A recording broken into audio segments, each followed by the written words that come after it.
That's another irresistible 84, 85 earworm. Like that is on my running playlist because on Saturdays when I go for my runs, I have an electro funk playlist. Whenever I hear this song, it's usually near the end when I need to finish this 5K. And it's like, all right, come on, man. Ollie and Jerry telling me not to stop. So let me go ahead and keep on going. But yeah, that song was their biggest hit.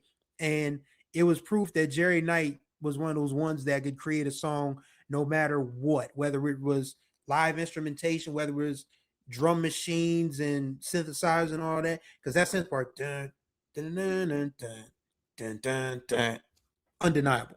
Number one on the countdown is his legend song as a solo artist, 1980s overnight sensation, which cracked the top 20 on the R&B charts. And this was back in the days when you could put a dance record out there and people still dance to it, even though disco had become a dirty word. But I always will credit Marcus Chapman, the unsung panelist and radio DJ, for letting me know that disco was just a catch-all phrase. The dance party just went back underground. So shouts out to MC Marcus Chapman. Greatly appreciate him when he comes through and drops some knowledge on his channel. I gotta have Marcus as a guest on here one of these days. So Marcus, if you see this, I'm probably gonna reach out to you in a short order to kind of get you on this show at some point or another. But yeah, Overnight Sensation, another one of those songs where a guy meets a girl, she's dancing her ass off, and he's like, he's putting this, she's got to be a front page story. She's got to be on the late night news because she's an overnight sensation. And that's the cleverness of songwriting that people like. I mean, for my generation, because I was in college when Shake Your Tail Feather by Nelly, P. Diddy, and Murphy Lee was out. And, the best line in that song is when Nelly says, is that your ass or is your mama have reindeer? When you're 21, 22 years old, you don't think much about that line at the time. Like it's funny if you're a college kid trying to approach a college girl, but in 23 years, that lyric has not aged very well at all. But yeah, when you get a dude talking about, you need to be on the front page of the newspaper, they need to be talking about you on the news because you're an overnight sensation. That's some damn good songwriting. That is absolutely some damn good songwriting. And Jerry Knight deserves his flowers, posthumously, what I'm trying to say, as one of the early 80s most influential funksters. Like there are a couple of people who have done deep dives on Jerry Knight. And since today was his birthday, I just wanted to, shout, his spirit out and thank him for the music that he contributed to that has really enhanced my love of early 80s R&B. So shouts out to Jerry Knight. Happy heavenly birthday. May you rest in peace, sir. And that's going to do it for this ride on the Groove Line. If you have any memories of Jerry Knight songs that we've talked about, feel free to leave them in the comments. You know what this is. So thank you guys for riding with us. Greatly appreciate y'all as always. Contact information will be in the description below. Don't forget to subscribe, tap that notification bell so you can be notified of all the new videos that drop on this channel. And don't forget to like and comment on the videos because as you know, your boy talks back in the comments. So thank you guys for riding with me on the Groove Line. And until the next time we ride, y'all enjoy your weekend and may you find the groove or may the groove find you.